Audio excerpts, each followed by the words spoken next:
in the second quarter of 2011, almost 50% of debt yields were less than 10%, which, historically in the CMBS space, debt yields less than 8% those loans have defaulted at about a 25% clip. Less than 10%, or between 8 and 10% at about a 16% clip, whereas you see a significant drop-off when you get debt yields above 10%. So they were getting more aggressive back to 2004, 2005 standards. Then you saw that the Citi Goldman deal, where S&P pulled its ratings from that deal.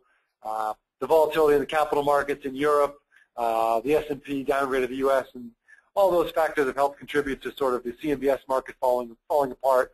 More recently, there's really not much happening in terms of new issuance in that sector today.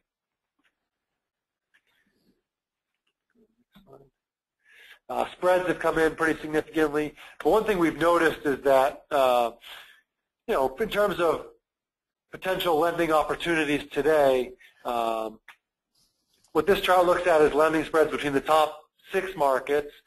Chicago, LA, Boston, San Francisco, New York, and DC versus the rest of the versus the next 48 largest markets, and you can see that lending spreads are very wide today, and this is as of the second quarter of 2011. They've probably gapped out even further as we've seen a flight to safety here over the last 4 months or so.